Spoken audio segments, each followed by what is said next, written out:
आज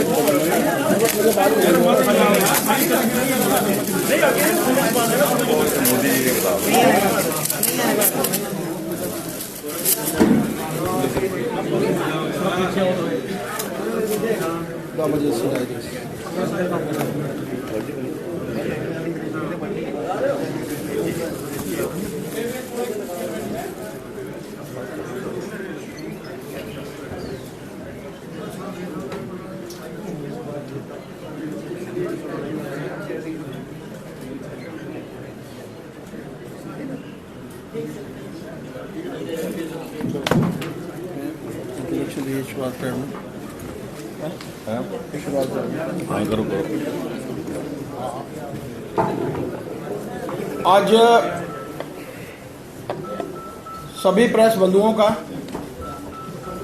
मैं इस प्रेस कॉन्फ्रेंस में स्वागत करता हूं। हमारा सौभाग्य है कि हमारे मध्य में आज केंद्रीय मंत्री माननीय जितेंद्र सिंह जी जो है हम सबसे मुखातिब होंगे। मेरे साथ मंच पर आसीन कविंदर गुप्ता जी, हमारे पूर्व डिप्टी सीएम डॉक्टर नरेंद्र जी, हमारे मंत्री और विधायक आरएसपुरा से और बाहू से हमारे विधायक विक्रम जी। मैं डॉक्टर साहब से प्रार्थना करना चाहूँगा कि आप सबके साथ इस प्रेस कॉन्फ्रेंस के माध्यम से मुखातिब होंगे। ये जो प्रेस कॉन्फ्रेंस है मुख्यतः रूप से हम सब जानते हैं कि एक काला धब्बा, अगर हम लोग भारत के इतिहास की बात करें, इमरजेंसी के रूप पर हम सबके ऊपर थोपा गया 25 जून 1975 और आज 50 वर्ष पूर्ण हुए हैं। उसी के संदर्भ में ये 25, 26, 27 3 दिन रखे गए थे, जिसमें पार्टी की तरफ से सभी केंद्रीय मंत्री अलग अलग प्रदेशों में जाएंगे। हालांकि माननीय डॉक्टर जितेंद्र सिंह जी हमारे ही इस प्रदेश के हिस्सा हैं, हमारे ही यहाँ के ऑनरेबल मेंबर पार्लियामेंट भी हैं, लेकिन केंद्रीय पार्टी की तरफ से उनको आज के इस कार्यक्रम के लिए ड्यूटी दी गई थी। तो मैं सीधे तौर पर माननीय डॉक्टर जितेंद्र सिंह जी से कहूँगा कि सभी प्रेस बंधुओं को के साथ जो है वो मुखातिब है। बहुत बहुत धन्यवाद।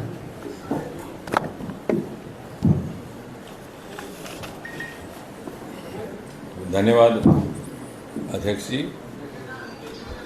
हमारे साथ बैठे हुए हमारे पूर्व उप मुख्यमंत्री कविंदर जी,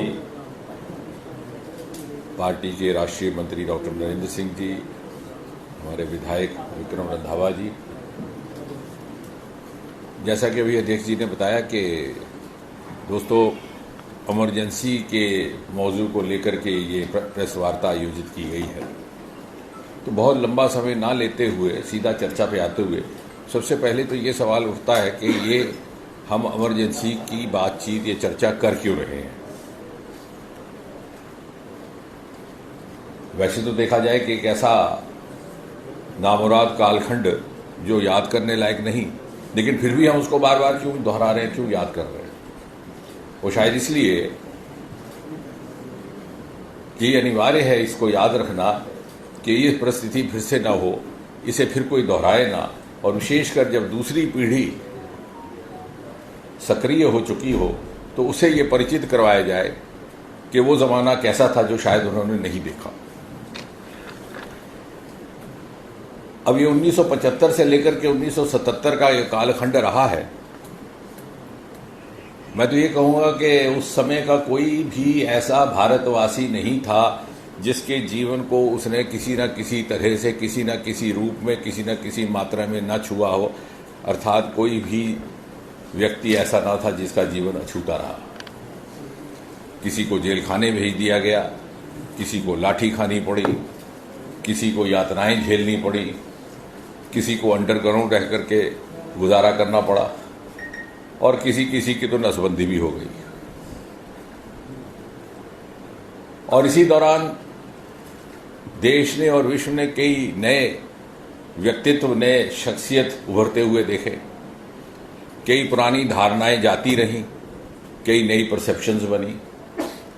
जयप्रकाश नारायण जो आज़ादी से पहले के नेता थे, एक नए अवतार में प्रजातंत्र के रक्षक बनकर के सामने आए और उन्होंने एक बड़ी महत्वपूर्ण बात कही कि मुझे आज तक जनसंघ और राष्ट्रीय सेवा संघ को लेकर के जो गलतफहमी थी वो दूर होती रही।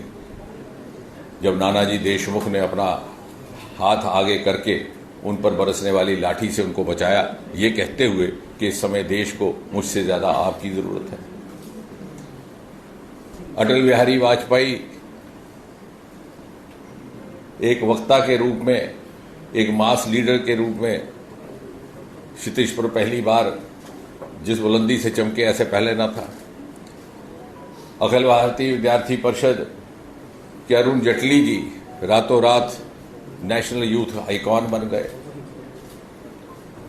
चंद्रशेखर, जिन्हें पहले यंग टर्क कहा जाता था कांग्रेस पार्टी में, उनका कद रातों रात इतना ऊंचा गया कि वो बाद में जनता पार्टी के अध्यक्ष बने। किसी न किसी तरह से हरेक के जीवन में परिवर्तन आया।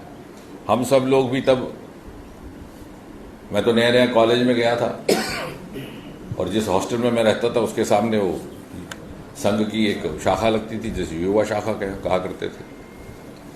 और मैं तो नहीं जाता था शाखा में क्योंकि सुबह सुबह 8 बजे हमारी क्लास लग जाती थी, लेकिन जो हमारे आगे पीछे से हमारे सीनियर्स थे वो मेरे ही कमरे में अपने कपड़े बदलते और जाते। और एक दिन जब उनका आना अचानक बंद हो गया तो हमने समझा कि कोई कॉलेज का टूर वूर आया होगा।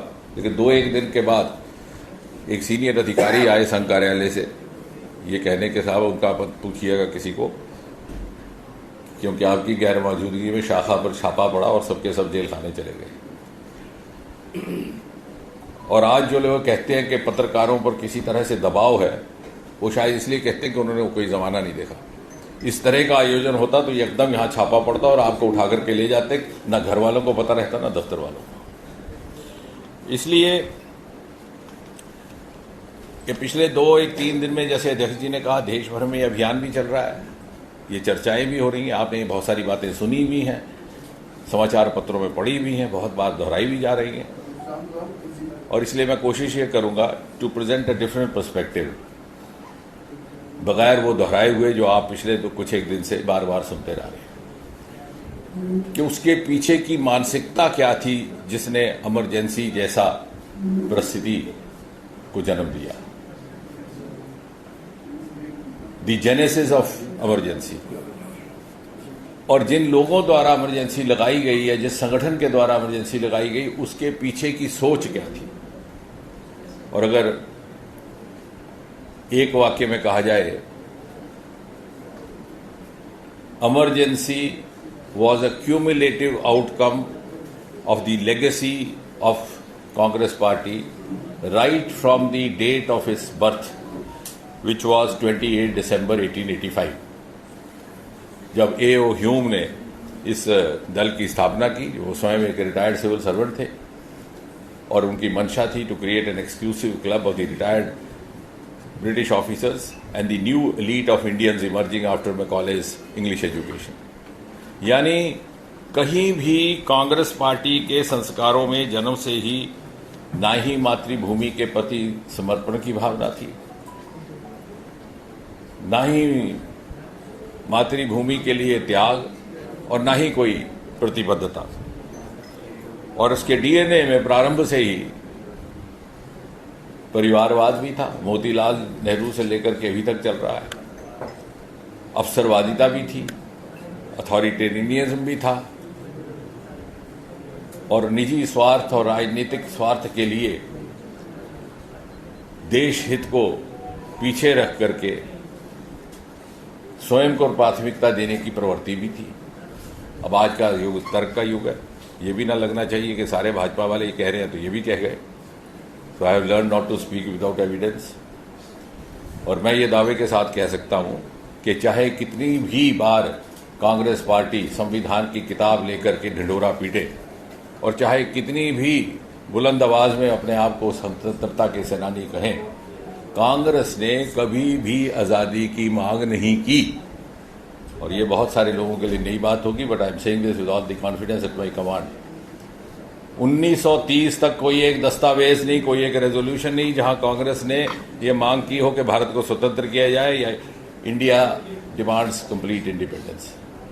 यहां तक कि 1930 में भी अगर कांग्रेस पार्टी कोई मांग रख रही थी तो रख रही थी home state, home rule, home dominion, अर्थात हमारे अधिकारी हों और हमारे अधिकारियों के बीच home dominion ruled by a governor general and a governor general appointed by British Empire. और 1930 का वो वर्ष था, शायद नए लोगों के ध्यान में ना हो, जबकि भगत सिंह पर ट्रायल चल रहा था लाहौर में और रोज अखबारों में इसकी खबरें पढ़ने को मिलती। देश भर में नौजवान उत्तेजित था और भगत सिंह का यही इल्जाम था कि उसने पूर्ण स्वतंत्रता की मांग की थी और उस समय भी कांग्रेस होम रूल की ही मांग कर रही थी। पहली बार ऑफिशियली कांग्रेस की जो रेजोल्यूशन आई है जिसमें मांग की गई है इंडिपेंडेंस की, that was the Lahore session 1931।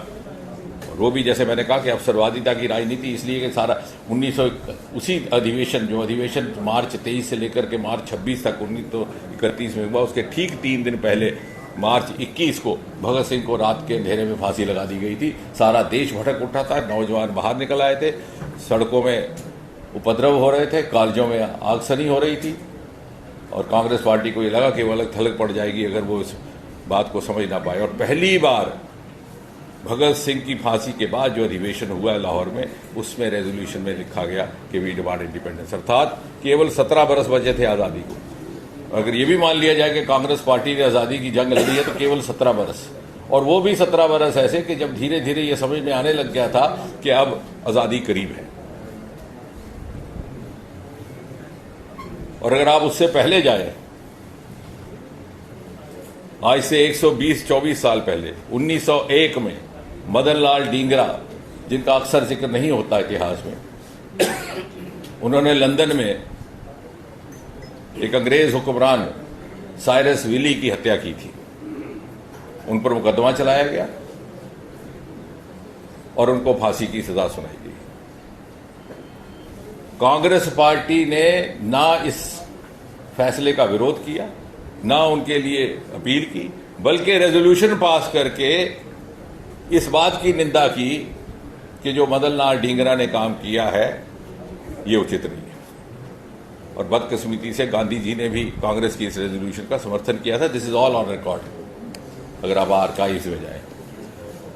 Madan Lal Dingra जितनी देर जेल खाने में रहे अपनी फांसी के इंतजार में, उनसे कोई मिलने नहीं गया। ये 124 साल पुरानी, कांग्रेस तो दूर रही, वो तो ऑफिशियली इट वाज अगेंस्ट। एक व्यक्ति सिर्फ जो उनको जेल खाने में मिलने गया, उसका नाम था वीर सावरकर।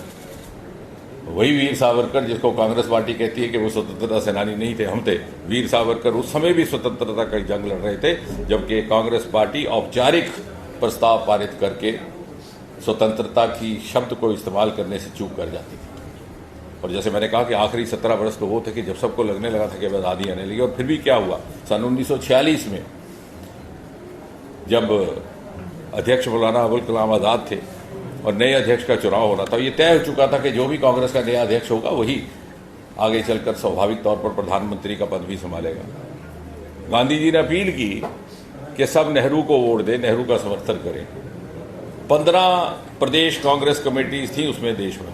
गांधी जी की अपील के बावजूद 12 कमेटीज ने सरदार पटेल को समर्थन दिया, गांधी की अपील को नजरअंदाज करते हुए।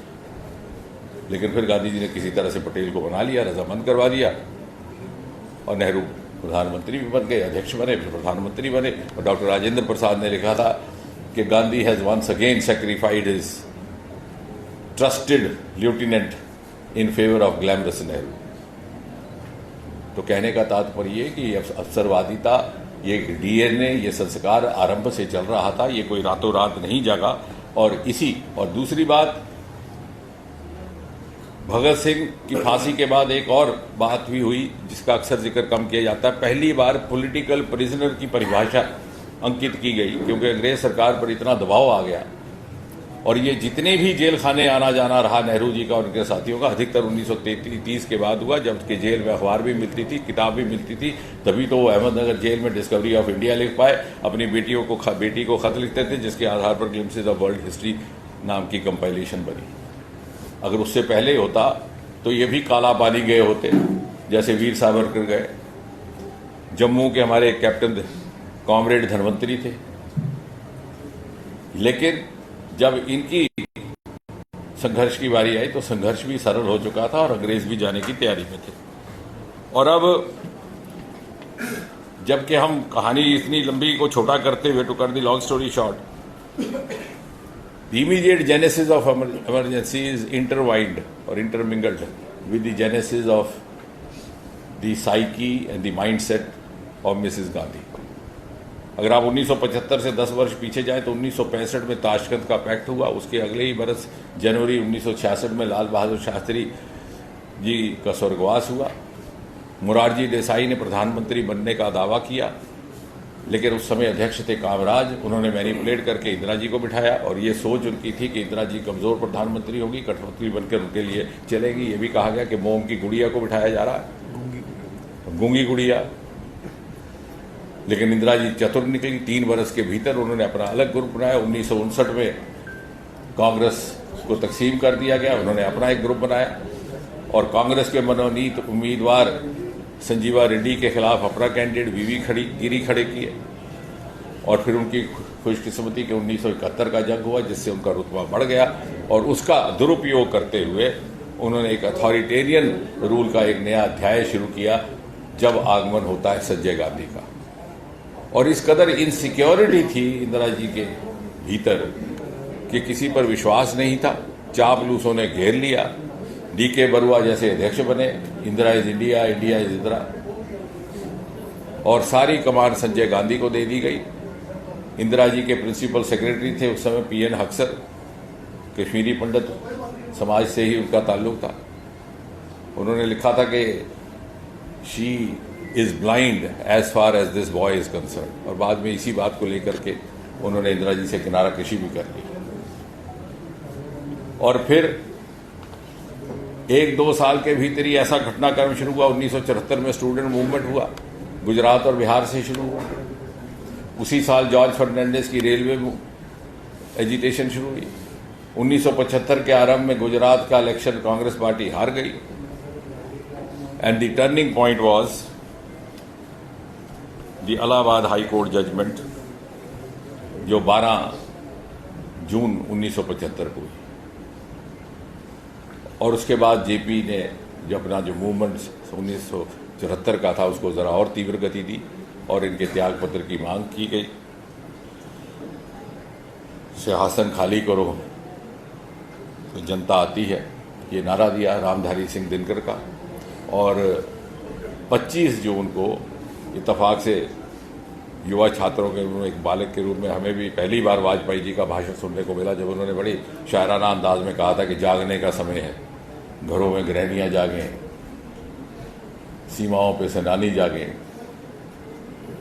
हर नागरिक इस देश का जाग उठे, समय आया है। और उसी रात इमरजेंसी की घोषणा की गई। राष्ट्रपति फखरुद्दीन अली अहमद को नींद से जगा करके, और फिर कोई कचहरी ना जाए तो उसके लिए 38th अमेंडमेंट लाया गया। उसके बाद सीरीज ऑफ अमेंडमेंट, जिसमें सबसे ज़्यादा नोटोरियस अमेंडमेंट रहा 42-43, जिसके अंतर्गत सेकुलर और सोशलिस्ट शब्द जोड़ दिए गए। कल ही दत्तात्रेय जी ने एक गोष्ठी में मांग की है कि इनको हटा दिया जाए। और उसी के अंतर्गत विधानसभाओं का और लोकसभा का अवधि काल 5 साल से बढ़ा करके 6 साल कर दिया गया, क्योंकि इंदिरा जी के पास ऐसी इंटेलिजेंस रिपोर्ट थी कि अधिकतर राज्यों में कांग्रेस की सरकार थी कि अभी वातावरण अनुकूल नहीं है। अब जम्मू कश्मीर में कैसा उसका दुरुपयोग हुआ, इसकी भी चर्चा कम की जाती है। यहाँ पर नेशनल कॉन्फ्रेंस की सरकार थी। जो ही अवधि काल 6 साल किया गया, तुरंत शेख अब्दुल्ला सरकार ने जम्मू कश्मीर विधानसभा का कार्यकाल भी 6 साल कर दिया। लेकिन 3 ही वर्ष के बाद जब मोरारजी भाई प्रधानमंत्री बनते हैं तो इस प्रावधान को रिवर्स किया गया।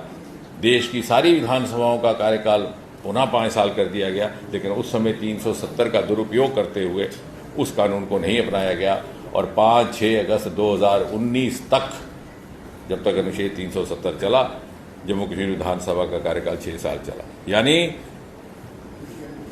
यहां की तत्कालीन सरकार ने इमरजेंसी के प्रावधान का भी दुरुपयोग किया और 370 को उसके जोड़ करके डबल मिसयूज कैसे की जाती है इसकी एक मिसाल पेश की। और इसलिए बहुत समय ना लेते हुए, अब इमरजेंसी तो चली गई है, लेकिन ये इस तरह की गोष्ठियां करने का एक बहुत बड़ा मकसद ये है कि वो मेंटेलिटी, वो माइंडसेट वो अभी जिंदा है। जैसे आखिरी सीन में राज कपूर ने आवारा में कहा कि मुझे तो सजा दे रहे हैं आप, लेकिन जिस गटर से मैं निकल के आया हूं वो गटर अभी भी है और उसके किनारे अभी भी बच्चे पल रहे हैं।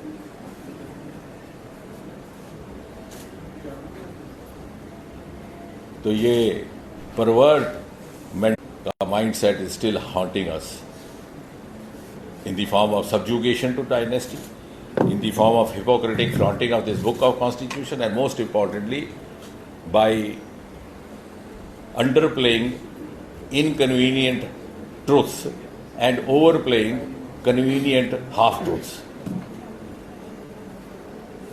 और इसलिए आखिर में हमारा यही संदेश रहेगा कि अगर हमने इस प्रजातंत्र की यात्रा को इसी तरह से जारी रखना है, if the march of democracy has to move uninterrupted to the pedestal of Viksit Bharat, then it is imperative and important to check emergency and to check that mindset which, when faced with public dissent, has the tendency to throttle the channels of democracy. और इसको हम भूल नहीं सकते, हम भुलाने देंगे भी नहीं। अगली संतान, अगली नस्लों को याद कराते रहे। अंग्रेजी में ये कहावत है, don't white wash the stigma lest we forget. अगर दीवार पर कोई दाग लगा के जाता है तो जल्दी में उसे मिटाने की कोशिश ना करिए, ताकि वो दाग आपको याद करवाता रहे, आपको सतर्क करता रहे कि ये बदनुमा काम करने वाला कौन था, हम उससे आगा रहेंगे। धन्यवाद। डॉक्टर साहब, जब 50 साल पूरे होने पर इमरजेंसी के आज संविधान हत्या दिवस मनाया जा रहा है, तो आरएसएस के सरकारवाहक हैं दत्ता होसबोले, उन्होंने मांग की है कि अपने पूर्वजों की गलती के लिए कांग्रेस को माफी मांगनी चाहिए। तो निश्चय उसमें तो कोई, मुझे नहीं लगता कोई दो राय। दत्तात्रेय जी ने ही ये बात भी रखी है कि जो 42 संशोधन के बाद सेकुलर और सोशल शब्द, क्योंकि ये बाबा मजहब की देन नहीं है। Doctor Ambedkar has produce one of the best constitution in the world. अगर वो उनकी सोच नहीं थी तो भला किस सोच के साथ ये शब्द जोड़े गए? Dr. Sir, RSS leader has demanded that both these words should be removed from the preamble of the Constitution. Does the BJP endorse his statement? No, I think any right-thinking citizen will endorse it, because everybody knows that this is not the part of the original Constitution which was written by Dr. Ambedkar and the rest of the committee. So BJP also wants removal. I am saying even you want. Who doesn't want? Every right-thinking citizen. This is not the question of BJP versus non-BJP. It's the question of preserving the democratic values, preserving the constitutional values. And those who are flaunting the Constitution book are actually the biggest violators of the Constitution. So is the BJP going to bring a bill in their parliament? I didn't say that. I am not accredited to say that. And I don't talk out of turn. Doctor साहब, कांग्रेस ने कहा है कि 50 साल पहले गलती हुई है, हमने इसके लिए माफी मांगी है। माफी नहीं मांगी, बल्कि अभी भी वही मानसिकता चल रही है। अभी भी वही मानसिकता चल रही है। ये जो आप देख रहे हैं हर रोज जिस तरह के उनके बयान आ रहे हैं, मुझे नहीं लगता कि उसमें कहीं माफी की झलक है, और ना ही किसी अधिकृत अधिकारी ने ऐसा कहा भी नहीं है। बल्कि उल्टा उनके अध्यक्ष जी ने परसों ही कहा कि साहब ये जो भाजपा का अभियान है ये निराधार है, क्योंकि इंदिरा जी तो बाद में जीत करके आ गई थी। अब इंदिरा जी 1980 का चुनाव जीती, बहुत अच्छी बात है। 1971 का चुनाव जीती, बहुत अच्छी बात है। लेकिन चुनाव जिताने वालों ने उनको ये मैंडेट तो नहीं दिया था ना कि उनका दमन करें या उनका इमरजेंसी लगाए। ये अलग अलग विषय हैं दो। डॉक्टर, यूपी में यादव कथावाचक के ऊपर बहुत बवाल मचा हुआ है। 21 जून को इटावा में यादव कथावाचक जो कथा कर रहे थे, उसको लेकर लोगों ने जो है ऐतराज। आज हमारी इमरजेंसी की कथा